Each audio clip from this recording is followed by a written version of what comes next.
Albert de Monaco, cette activité qu'il aimerait mais que son statut lui interdit. Dimanche 2 avril, le prince Albert était l'invité de l'émission Salon VIP sur beIN Sport. À cette occasion, le prince s'est prêté au jeu de questions-réponses insolites, révélant notamment l'activité que sa fonction lui interdit. Le prince sportif. Comme c'est de coutume, Albert de Monaco s'est vu affublé d'un surnom dû à sa passion. Comme le fut avant lui Albert Ier, le prince navigateur, Louis II, le prince soldat ou encore Aigné. Le prince bâtisseur. Athlétisme, natation, tennis, aviron, voile, squash, ski, escrime, judo, l'héritier du trône monégasque est rompu à de nombreuses disciplines.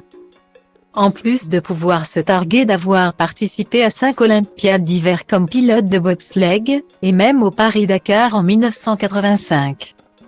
Le sport coule dans ses veines rouges et blanches, les couleurs du maillot du club de football de la Principauté.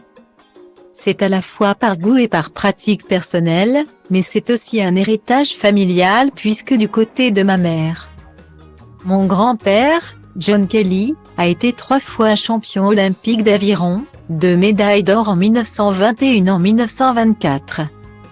Mon oncle Jacques a été 4 fois olympien, médaillé de bronze aux Jeux de Melbourne, 1956. Toujours en aviron. Et puis du côté de mon père aussi, il y avait une grande pratique familiale. Confia-t-il au micro d'Europe 1, en février 2022.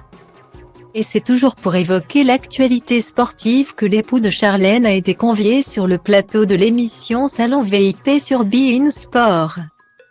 Le dimanche 2 avril. Lors de cet entretien, il a été amené à évoquer sa vie de tous les jours. L'occasion de révéler qu'il amenait régulièrement ses jumeaux, Jacques et Gabriel, à l'école. Mais aussi de dévoiler l'un de ses plus grands regrets inhérents à sa fonction. À la question « Qu'est-ce que vous aimeriez faire facilement et qu'il vous est impossible de réaliser ?», Albert de Monaco a répondu « Aller flâner seul dans les rues ». Un luxe qu'il s'octroyait du temps où il étudiait aux États-Unis et où il jouissait d'une plus grande liberté. Très peu de gens me reconnaissaient, avoue celui qui est désormais escorté à chacune de ses sorties. Elle est loin l'insouciance de ses 20 ans.